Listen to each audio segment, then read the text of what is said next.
Hello, I'm Regina McCann-Hess, president of Forge Wealth Management, and welcome to our Women in Wealth series. Today, we're going to talk about 10 things you should know about credit scores. And your credit score is one of the main factors that is considered when you're applying for a loan, mortgage, credit card, or even sometimes your internet. Although most consumers have credit cards, there's a lot of myths and some misinformation about what influences them. So the first item up on the list is what's in a number. A credit score is a three-digit number, as you know, and it's used by lenders to evaluate your ability to repay your debt on time. Now, it's not the same as your credit report. That's a list of the credit accounts and activity, which is used to actually calculate the credit score. So item number 2 on this list is your age, income, and employment status do not count towards your score.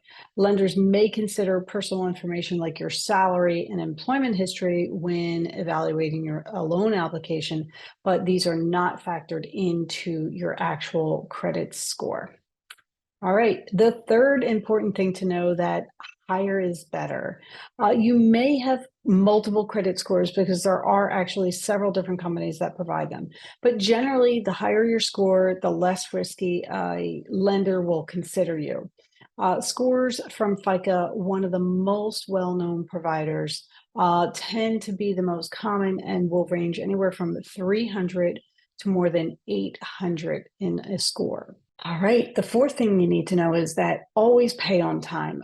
Few things worry lenders more than unreliable repayments. That's why your payment history, whether you've paid on time or prone to making late payments, is one of the biggest components of your credit score. And it actually makes up 35% of your credit score, and according to FICA.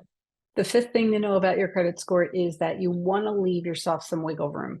The second largest part of your credit score is how much you owe, and that's actually 30% of your score. So using too much of your available credit limit can make lenders actually a little bit nervous. So keeping usage low and consistent and paying off large purchases can benefit your score. Okay, the sixth item that you need to know about credit scores is you want to give it some time. Credit history is the third largest component of your credit score, and that's about 15% of your score. This includes the age of your accounts and how long it's been since you used some of those accounts.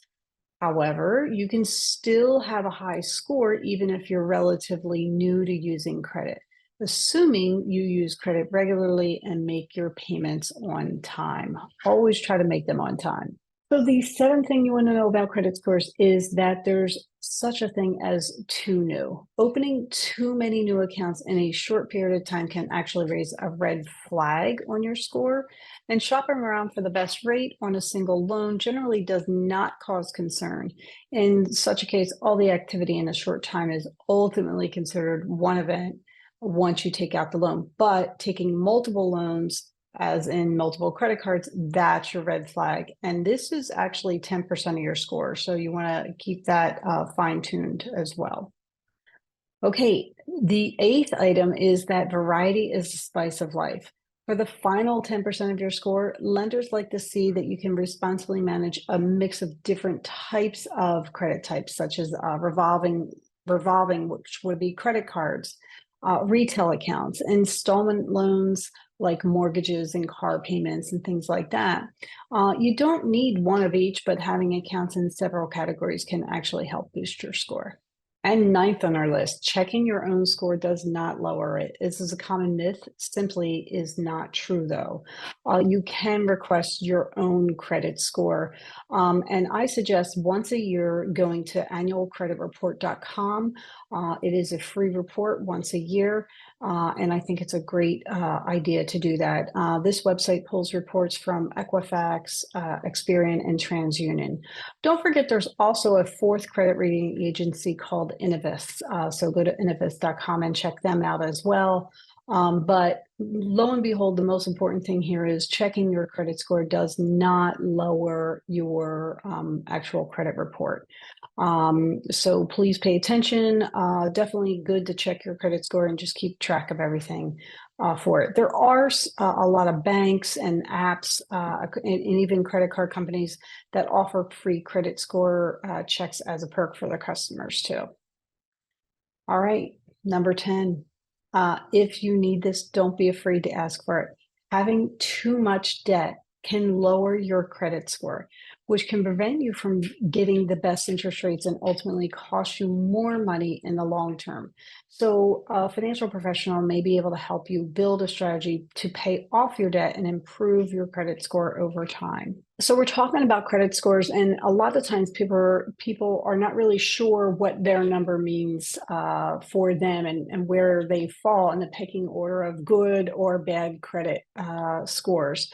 I know according to Experian and Hartford Funds, in 2022, they found the average credit score remained about 714. So where does that fall with things? Your credit score of 800 or better is exceptional. Those scores receive the best rates from the lenders. Anybody with a score from 740 to 799 is considered very good. It means you're considered dependable and are also likely to receive better than average rates from your lenders. Anybody who has a score of around 670 to 739, you're considered to have a good rating. Now, this range is near the national average and is generally considered basically a good score.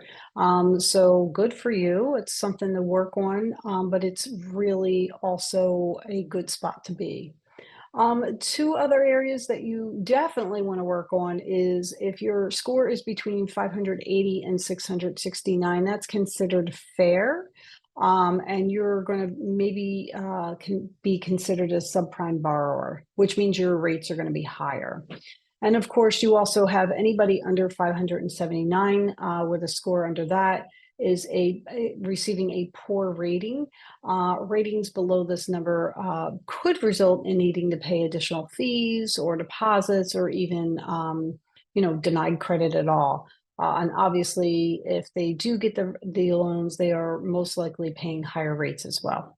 So I think our call to action today is the first thing you want to do is find out what your credit score is.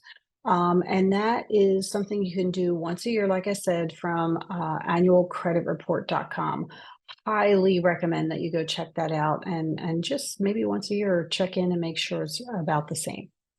All right, with that, thank you very much. Again, I'm Regina McCann Hess, president of Forge Wealth Management, and you can follow us on Facebook, Instagram, and YouTube at Forge Wealth, and on LinkedIn, Regina McCann Hess. Go make it a great day. Bye.